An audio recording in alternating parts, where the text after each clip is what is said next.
l'esclavage, c'est quelque chose qui existait avant la révélation du Coran, c'est-à-dire avant l'avènement de la religion musulmane, c'est-à-dire avant l'avènement de la prophétie du prophète Mohammed. C'est quelque chose qui existait avant l'avènement du christianisme, c'est-à-dire avant l'envoi de Jésus. Et c'est quelque chose qui existait avant l'envoi de Moïse. C'est quelque chose qui existait avant Abraham. C'est quelque chose qui existe depuis que le premier homme, à vouloir assujettir les hommes et à vouloir avoir l'esprit de conquête, a commencé à marcher pour assujettir les autres. C'est l'esclavage, ça existe depuis ce moment-là. Et normalement, comme je vous le disais, vous savez qui est cet homme. Peut-être que vous savez, peut-être que vous ne savez pas. Mais le premier homme a vouloir et à se lever pour aller assujettir les autres. C'est celui qui a fondé l'empire akkadien, c'est celui qui a construit la ville de Ninive, la ville de Akkad, ainsi de suite. Et ça, on en reviendra un jour dessus. Et donc, l'esclavage, c'est quelque chose qui est très ancien. Et il y avait différentes formes d'esclavage. Wa alayka salam, Béni. Il y avait différentes formes d'esclavage depuis ce temps-là. Il y avait l'esclavage de l'assujettissement, c'est-à-dire celui de la personne, on va dire, qui est orgueilleuse, qui a de l'ego, qui se lève et qui va assujettir les autres et qui les assujettit à lui et qui les contraint à se soumettre à lui et qui les contraint à faire les choses que lui, il veut qu'il fasse avec son pouvoir. Ça, c'est la première forme d'esclavage. Puis, il y avait la servitude, c'est-à-dire que il y avait des gens, par exemple, il y avait des gens qui avaient de la puissance, qui étaient riches, ainsi de suite, et qui avaient, que ce soit des grands domaines avec tout ce qu'il faut pour manger, et il y en avait d'autres qui étaient pauvres. Et quelqu'un qui était pauvre, par exemple, il pouvait aller offrir sa servitude à quelqu'un qui est riche, et en échange, cette personne, elle allait lui donner ce dont il avait besoin pour vivre, ainsi de suite. Ça, c'est la deuxième forme d'esclavage, on va dire, c'est la servitude. Et après, il y avait d'autres formes d'esclavage aussi qui étaient des contreparties. Par exemple, ça, normalement, si vous avez étudié le Coran, dans l'histoire de Youssouf, lorsque les fils d'Israël sont venus en Égypte pour échanger, pour faire du troc, et que Youssouf a rusé pour mettre la coupe du roi dans leurs affaires, à la fin, tu vois, quand ils ont trouvé la coupe dans leurs affaires, dans les affaires de Benjamin, le petit frère de Youssouf, il a demandé c'est quoi la contrepartie, genre c'est quoi la loi chez vous lorsque quelqu'un vole, et ils ont dit lorsque quelqu'un vole, il est offert en servitude à celui qui a été volé. Donc là, vous voyez que là, il y a une autre forme d'esclavage qui est que lorsque tu commets une injustice envers quelqu'un, en fait, ta peine, c'est que tu sois assujetti à la personne. Et vous voyez qu'il y avait plein de formes d'esclavage qui différaient les unes des autres. Et il y avait des maîtres, de cette même manière, qui est dans la nature humaine, il y a des gens qui sont bons, il y a des gens qui sont mauvais. Et de la même manière qu'aujourd'hui, il y a des patrons, si vous travaillez pour eux, ils vont être méchants avec vous. Par exemple, ils vont vous faire travailler jusqu'à je ne sais pas quelle heure. Ils vont puiser toute votre énergie. Ils vont vous faire travailler jusqu'au week-end. Ils vont vous mettre la pression psychologique et ils vont faire plein de choses. Et de la même manière qu'il y a d'autres patrons qui vont être bienveillants avec vous, qui vont vous laisser plus de liberté dans votre travail, qui vont vous dire des bonnes paroles, qui vont vous encourager, ainsi de suite. Vous voyez que ça, c'est la nature humaine. De cette même manière qu'il y a ces deux catégories de patrons, de cette même manière, les esclaves, ils avaient des maîtres qui étaient méchants. Il y en avait certains qui avaient des maîtres qui étaient méchants et d'autres qui avaient des maîtres qui étaient gentils. Et ça, les choses étaient comme ça jusqu'à l'époque du prophète Mohammed. Et quand Allah il a révélé le Coran, premièrement, il a révélé des versets pour réguler cela afin que les maîtres, ceux qui possédaient les esclaves, vu que c'était un phénomène mondial, afin que ceux qui possèdent, ils ne maltraitent pas ceux qui sont sous leur servitude. Par exemple, il y a ceux qui frappaient, ceux qui étaient sous leur servitude. Il y a ceux qui les contraignaient à faire du proxélytisme, c'est-à-dire par exemple à Médine, il y a le chef des hypocrites de Médine qui il avait des servantes qui étaient esclaves et lui, il les contraignait à la prostitution. Par exemple, Allah il a interdit ce genre de choses et il leur a donné des droits. Et ainsi, ils avaient un statut social maintenant et ils n'étaient plus considérés comme des objets que les gens possèdent et dont ils peuvent faire n'importe quoi. Et de la même manière qu'Allah a encouragé à affranchir les esclaves. Et vous avez le verset que je vous ai déjà cité de la sourate Al-Balad dans laquelle Allah dit Fakku Raqabah, c'est-à-dire fait partie de la voie du jihad nafs, fait partie de la voie du bien d'affranchir les esclaves. Et à la fin, comme je vous l'ai expliqué dans la vidéo, Allah dit Thumma kana minal ladhina amanu wa tawasaw bis sabri wa tawasaw bil marhamah. C'est-à-dire que puis, genre, une fois qu'ils font ça, c'est-à-dire qu'ils nourrissent les pauvres et qu'ils encouragent à nourrir et à aider les pauvres et qu'ils affranchissent les esclaves et qu'ils s'encouragent dans cela, Allah dit ثُمَّ كَانَ مِنَ الَّذِينَ آمَنُوا وَتَوَاصَوْا بِالصَّبْرِ وَتَوَاصَوْا بِالْمَرْحَمَةِ, c'est-à-dire puis qui sont de ceux qui croient, c'est-à-dire qui croient au jour dernier, وَتَوَاصَوْا بِالصَّبْرِ, c'est-à-dire et qui s'enjoignent mutuellement la patience, c'est-à-dire ils patientent sur cela, ils patientent sur le bien qu'ils sont en train de faire. Ça veut dire que ce n'est pas un acte que tu fais une fois et après c'est bon. Non, ça veut dire que ça doit être fait continuellement. Par exemple, quand on dit que quelqu'un patiente sur la prière, ça veut dire que la personne est prie continuellement et n'arrête jamais de prier. Parce que si tu pries aujourd'hui, une fois, et que demain tu arrêtes de prier, tu n'auras pas patienté sur la prière. De la même manière que si tu as franchi un esclave aujourd'hui et que demain tu n'en affranchis plus, tu n'auras pas patienté sur cela. Et ainsi, c'est quelque chose qui doit se faire en continu, qui devait se faire en continu, jusqu'à ce que tout homme soit libre, jusqu'à ce que tout homme, tout croyant soit libre, et jusqu'à ce que chacun ait son droit. Et comme on le sait, même les prisonniers dans la religion, même les prisonniers, ils ont des droits. Et ça, vous l'avez par exemple dans la sourate Al-Insan, dans laquelle Allah dit وَيُطْعِمُونَ الطَّعَامَ عَلَى حُبِّهِ مِسْكِينًا وَيَتِيمًا وَأَسِيرًا. C'est-à-dire que les gens qui sont vertueux, c'était les gens qui donnaient la nourriture qu'ils avaient de préférence, c'est-à-dire quand dans les périodes de guerre, lorsqu'il y avait des prisonniers, les nourritures que eux ils aimaient, ils préféraient, quand ils avaient de la bonne nourriture, ils utilisaient cette bonne nourriture pour nourrir les pauvres, les orphelins et ainsi que les prisonniers. Et vous voyez que même le prisonnier dans la religion, il doit être bien traité. Même le prisonnier qui est ton ennemi, qui t'a combattu, lorsque tu le captures, tu dois bien le traiter en le nourrissant avec de la bonne nourriture et en ne le maltraitant pas pendant qu'il est prisonnier. Parce que ce prisonnier, il t'a combattu peut-être pour une idéologie, alors qu'il était persuadé que c'était ça la vérité, alors qu'on lui avait retourné le cerveau, et pendant qu'il sera prisonnier chez toi, si tu le traites bien, ça peut lui ouvrir les yeux. Donc vous voyez que même les prisonniers, ils ont des droits, ils doivent être bien traités dans la religion, ainsi de suite. Et ainsi, vous voyez que dans la religion, en fait, chacun a ses droits, et si même le prisonnier, il doit être bien traité et que lui aussi, il a des droits, alors imaginez celui qui est libre, celui qui n'est pas prisonnier. Bref. Et mais sauf que, on va dire, vu que c'est quelque chose qui devait se faire progressivement et continuellement, quand le prophète est décédé, au lieu que les gens, on va dire, les gens dans un premier temps, ils se sont comportés de cette manière et ça a fait qu'il y a beaucoup de gens qui sont entrés dans la religion musulmane. Mais avec le temps qui est passé, il y a des gens qui sont venus et qui sont allés plutôt dans le sens contraire.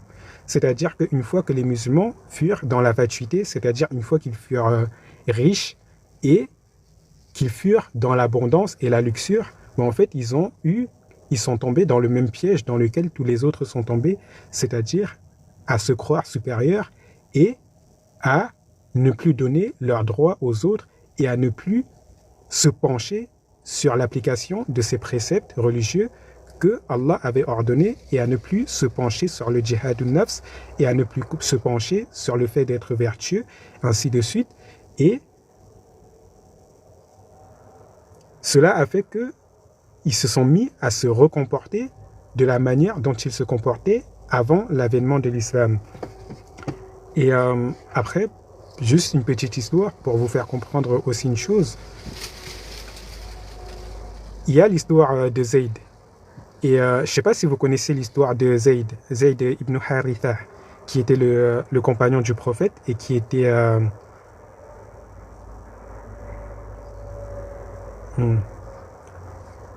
et qui était, voilà, je vais utiliser les mots clairs, mais écoutez, l'explication va venir petit à petit. Et qui était l'esclave du prophète, Zayd. Zayd, son histoire nous illustre bien ce cas, ce dont je vous parle aujourd'hui. L'histoire de Zayd nous illustre bien ça. Avant l'avènement de l'islam, c'est-à-dire avant qu'Allah nous descende le Coran et avant qu'Allah n'envoie le prophète Mohammed comme messager, les Arabes, ils pratiquaient le tribalisme. C'est-à-dire que dans la péninsule arabique, il y avait plusieurs tribus arabes. Et ces tribus, ils étaient rivaux et ils pratiquaient le tribalisme, c'est-à-dire ils étaient en conflit les uns avec les autres. Et il y avait Zayd. Il était Zayd ibn Haritha. Lui, sa mère et son père, ils étaient issus d'une tribu arabe. Et on va dire son père, il était issu d'une tribu et sa mère, elle était issue d'une autre tribu. Et la mère de Zayd, elle était issue de la tribu des Banu al-Ma'in, si je ne me trompe pas. Et Zayd, et un jour, pendant que Zayd, il avait 8 ans, sa mère, elle a décidé de rendre visite à sa tribu. C'est-à-dire, la mère de Zayd a décidé de rendre visite à sa tribu avec son fils Zayd. Et pendant qu'ils étaient sur le chemin, en train d'aller pour rendre visite à la tribu de la mère de Zayd, ils ont été attaqués par une autre tribu arabe qui sont les Banu al-Qayn. Et ils ont attaqué la mère de Zayd avec Zayd. Ils ont pris tous leurs biens, leurs chameaux, toutes les richesses qu'ils avaient ramenées avec eux pendant le voyage. Et ils ont capturé Zayd, qui avait 8 ans, et ils l'ont vendu comme esclave. Et ainsi, Zayd, ça c'était avant l'avènement de l'islam. Et Zayd, il a été acheté, puis il a été offert à Khadija comme esclave. Et encore une fois de plus, à cette époque-là, c'était normal. Et comme je vous ai expliqué, il y a ceux qui traitaient bien, on va dire, le fait de posséder des esclaves, c'était quelque chose de normal partout dans le monde. Et il y avait les maîtres qui traitaient bien leurs esclaves, et il y avait d'autres qui les maltraitaient. Donc, il a été vendu, on va dire, il y a quelqu'un qui l'a acheté, et cette personne qui a acheté Zayd, parmi les Quraysh, il a offert Zayd à Khadija. C'est-à-dire Khadija, et à ce moment-là, Khadija, elle n'était pas encore mariée avec le prophète Mohammed. Donc, Khadija, la personne, lui a offert Zayd comme esclave. Et Khadija, elle a bien traité Zayd parce que Khadija, elle était riche et elle avait tout ce dont elle avait besoin. On va dire, elle était riche et elle faisait partie des familles riches. Et quand le premier mari de Khadija est décédé, Khadija a voulu se marier avec le prophète Mohammed. Et ainsi, le prophète Mohammed a accepté de se marier avec Khadija et elle fut sa première femme. Et Khadija, elle a offert Zayd au prophète Mohammed. Donc déjà, première chose, c'est de là que c'est par rapport à cette histoire que Zayd s'est retrouvé à la servitude du prophète Mohammed. Ce n'est pas le prophète Mohammed qui s'est levé et qui s'est dit « je vais aller acheter un esclave ». C'est Zayd, il a été capturé par une tribu arabe. Cette tribu l'a vendu. La personne qui l'a acheté a offert à Khadija. Et Khadija, quand elle s'est mariée avec le prophète Mohammed, elle lui a donné Zayd. Elle a mis Zayd sous la servitude du prophète Mohammed. Et le prophète Mohammed, il traitait bien Zayd et il le traitait comme son fils. Et on va dire, et un jour, pendant que Zayd, il avait grandi, le père de Zayd, il a entendu dire que son fils, il était chez le prophète Mohammed et qu'il était esclave là-bas. On va dire qu'il avait été vendu là-bas comme esclave. Et donc, son père, il est parti chercher Zayd. Et quand son père est arrivé à la Mecque, il a demandé où est Mohammed. Et les gens lui ont indiqué où était Mohammed à ce moment-là. Le prophète Mohammed, il n'était pas encore prophète. C'était un homme comme les autres à ce moment-là, reconnu pour sa vertu, mais il n'était pas encore prophète. Et donc, le père de Zayd, il a demandé où était Mohammed. Les gens lui ont indiqué. et il est parti à sa rencontre. Il a fait les éloges du prophète Mohammed et il a complimenté sur le fait que c'est quelqu'un de vertueux et il a interpellé au nom, quand je dis au nom, vous comprenez que c'est une métaphore, au nom du fait que la tribu du prophète Mohammed, les Banu Abdil Muttalib, c'est-à-dire ils sont les plus ceux qui ont le statut le plus haut à la Mecque et en plus de cela, c'est eux les gardiens du temple, c'est eux les gardiens de la Kaaba qui est le temple le plus important aux Arabes étant donné que c'est la mosquée qui avait été construite par Abraham et Ismaël pour adorer Dieu seul et qu'ils étaient les gardiens. Il a interpellé le prophète Mohammed de par son statut au sein des tribus arabes. Et après cela, le prophète Mohammed, il a écouté, il a demandé sa requête et il lui a dit que celui qu'il possède, celui qui est sous sa servitude, à savoir Zayd, il lui a dit que c'est son fils et qu'il aimerait bien qu'il le lui retourne. Et le prophète Mohammed, il a appelé Zayd et il a demandé à Zayd de faire le choix de soit retourner avec son père ou bien de rester avec le prophète Mohammed. Et Zayd, il avait le choix. Il pouvait choisir ce qu'il voulait, personne ne le contraignait. Et le prophète Mohammed lui a dit que s'il choisit d'aller avec son père, personne ne va le retenir. Et Zayd, il a dit que le prophète Mohammed, il a dit, il est à la fois un père pour lui et à la fois un oncle. Parce que le père de Zayd, il était venu aussi avec un de ses oncles. Il a dit que Mohammed, le prophète Mohammed, était à la fois un père pour lui et à la fois un oncle pour lui. Et que le prophète Mohammed s'est toujours comporté avec lui de la meilleure manière et l'a traité comme s'il était son propre fils et l'a traité comme s'il était son propre garant. Et donc, il a décidé qu'il préférait rester avec le prophète Mohammed. Et le père de Zayd lui a dit que si c'est son choix et qu'il est heureux avec le prophète Mohammed, alors il est libre de rester avec lui. Et quand Zayd il a dit ça et que le père de Zayd a accepté le choix de Zayd, le prophète Mohammed, il a rassemblé il a rassemblé les habitants de la Mecque et les tribus de la Mecque, et c'est-à-dire les tribus de Quraysh, il les a rassemblés et il leur a dit, vous êtes tous témoins qu'aujourd'hui, Zayd est mon fils et je suis son père, et Zayd hérite de moi. C'est-à-dire que il a proclamé devant tout le monde que Zayd serait pour lui comme son propre fils et que Zayd héritera de lui si jamais il est amené à mourir. Zayd fera partie de ses héritiers. Car le prophète Mohammed, il n'avait que des filles, il n'avait pas de garçons. Et donc il a choisi Zayd comme son héritier. Et donc vous voyez ici déjà, première chose, on va dire, ça on va en revenir après, et c'est après quand Allah a révélé le Coran qu'il a dit que wa alayka salam Sami wa alayki salam, et c'est quand Allah il a révélé le Coran qu'il a dit que les enfants ils devaient être attribués à leur père afin d'éviter des troubles généalogiques, bref. Et donc déjà par rapport à cette histoire, par rapport à l'histoire de Zayd, vous comprenez une chose, c'est que l'esclavage, ce n'était pas une histoire de race. Parce que les Arabes, vous avez vu que Zayd, il a été capturé par une tribu arabe, les Banu al-Qayn. Il a été vendu par eux comme esclave. Il a été acheté par d'autres Arabes. Et il y avait du tribalisme et les Arabes ils ne se considéraient pas tous comme des... il n'y avait pas... On va rester sur le terme direct, il y avait du tribalisme entre eux. Donc là déjà, vous voyez la première chose. De la même manière qu'il y avait des Blancs qui avaient des esclaves blancs, il y avait des Romains qui avaient des esclaves romains, il y avait des Indiens qui avaient des esclaves indiens, il y avait des Noirs qui avaient des esclaves noirs, ainsi de suite. Et donc là, vous comprenez déjà une chose, c'est que l'esclavage, ce n'est pas une histoire de race, mais c'est un problème humain. Et après, il y a quoi d'autre à retenir? La deuxième chose à retenir, c'est que il y a souvent les hypocrites et les gens perfides.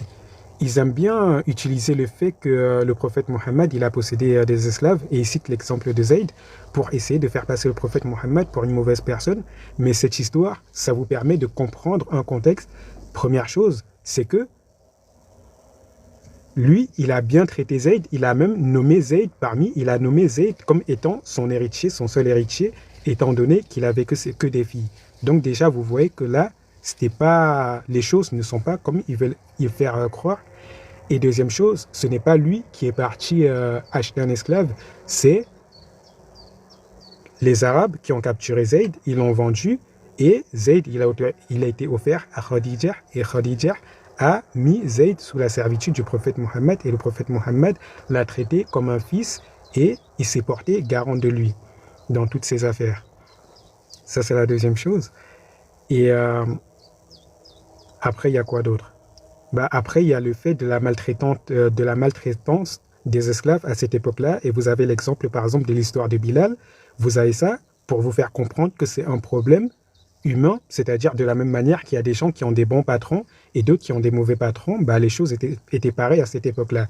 C'est-à-dire que le prophète Mohammed, lui, il a bien traité Zayd et il a même fait de lui son héritier. Et à côté, vous avez les Abu Jahl, les Umayyah qui, eux, maltraitaient leurs esclaves. Et vous avez ces deux nuances. Et, bien sûr, comme je dis, ça c'est un problème. Allah, il a encouragé à mettre fin à ce problème-là, au problème de l'esclavage. Et il a donné des droits pour que même ceux qui étaient sous la servitude, ils puissent avoir des droits et ils puissent être heureux. Allah leur a donné des droits par rapport à ça. Et Allah interdit le fait de les contraindre, ainsi de suite. Et vous avez l'exemple dans la sourate An-Nur, que je vous ai cité tout à l'heure, avec l'hypocrite de l'époque du prophète, qui faisait du proxélytisme avec ses esclaves. Et Allah a interdit de faire ça, ainsi de suite. Donc là, même quand quelqu'un il était sous la servitude de quelqu'un d'autre, il était interdit de le contraindre. Et Allah a encouragé à l'affranchissement progressif de ces esclaves. Et malheureusement, en fait, les humains, c'est toujours la même chose. C'est que Dieu envoie un messager pour les encourager dans la voie du bien, mais quand le temps passe, ils retournent toujours au mal. Et ça, c'est dans la nature humaine. Et c'est quelque chose qui n'a rien à voir avec la religion ou bien avec les races. Mais c'est que les humains, ils sont comme ça. Lorsqu'on donne un peu de pouvoir à un humain, si cet humain, il a le cœur qui penche vers le mal, la première chose qu'il va vouloir faire, c'est profiter des autres et les assujettir les autres, profiter d'eux. Ça, c'est dans la nature humaine. Et comme je vous l'ai dit, certes, la vidéo, vu que ici c'est une chaîne religieuse, donc déjà ça aussi, avant d'arriver à là, il faut savoir que les Arabes de Koweït, que ce soit l'Arabie Saoudite, le Koweït, ou bien le Qatar, tout ça, eux, ils ne font pas ça qu'avec les Noirs. Ils font ça avec tout le monde. Ils font ça avec les Pakistanaises. Ils font ça avec les Philippines, les femmes philippiennes. Ils font ça avec les Africains et les Africaines.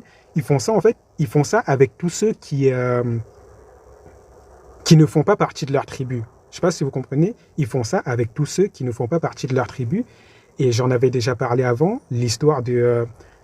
tu vois, il y a eu une embrouille diplomatique entre le gouvernement philippin et le gouvernement saoudien parce qu'il y avait une femme des Philippines qui était en Arabie Saoudite. Elle était partie là-bas pour travailler et elle se faisait traiter comme une esclave. En plus, c'était une dame qui avait un certain âge. Quand je dis un certain âge, elle avait plus de 40 ans et elle se faisait taper, elle se faisait enfermer, elle se faisait faire des choses que tu ne peux pas faire à quelqu'un.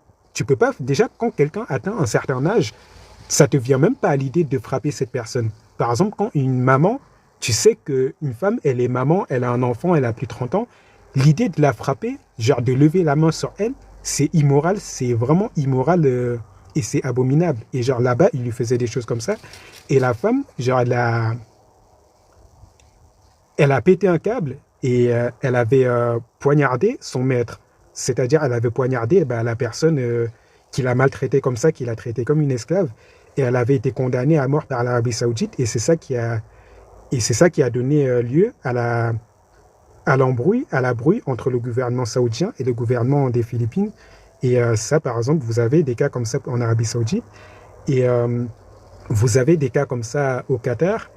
Et vous avez des cas comme ça au Koweït, vous avez des cas comme ça dans toute la péninsule arabique, vous avez des cas comme ça en Jordanie, ainsi de suite. Et par exemple, même aux Émirats, il y avait le témoignage d'une femme pakistanaise. Elle a témoigné qu'il y avait une femme qui venait des Émirats. Elle est partie, elle était chargée de recruter d'autres femmes. Donc, elle est partie là-bas au Pakistan. Et comme là-bas, ils sont pauvres, elle leur a dit, ouais, vous pouvez venir travailler aux Émirats, vous allez avoir de l'argent pour entretenir votre famille, ainsi de suite. En gros, elle lui a vendu du rêve.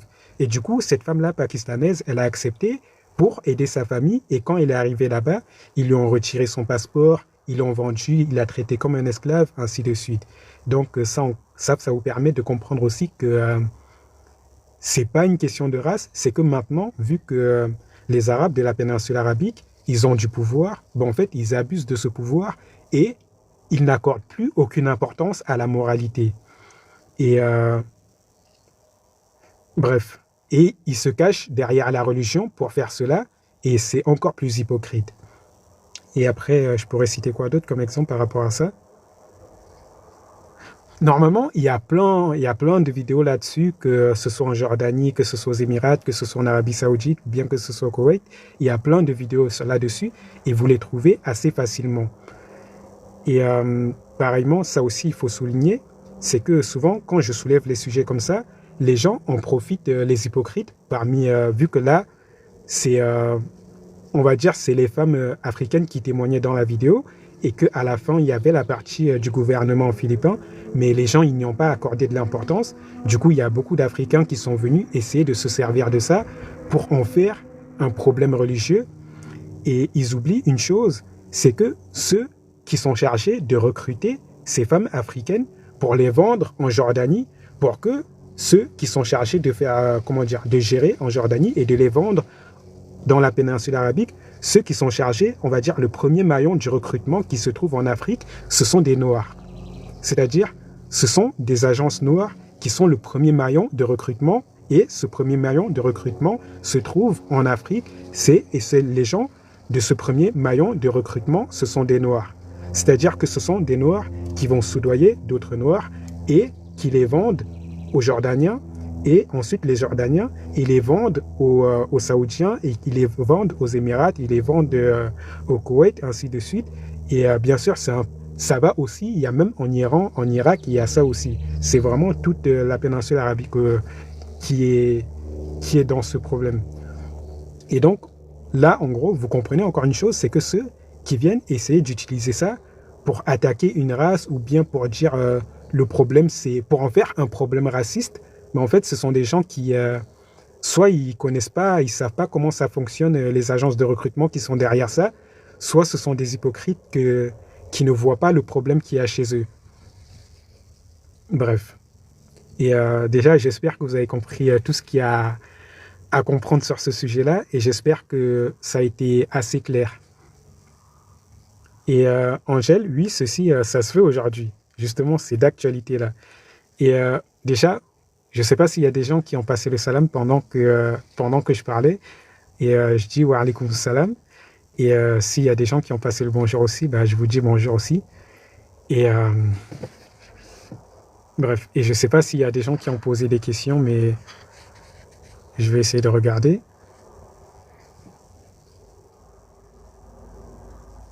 Et le sémite, bah, tu dis que tu es marocain, et qu'ils ont fait la misère à ta tante, qui était femme de ménage, ils ont bloqué son passeport. Déjà là, ça souligne ce que je disais aujourd'hui, c'est que eux, on va dire, les Arabes de la péninsule arabique et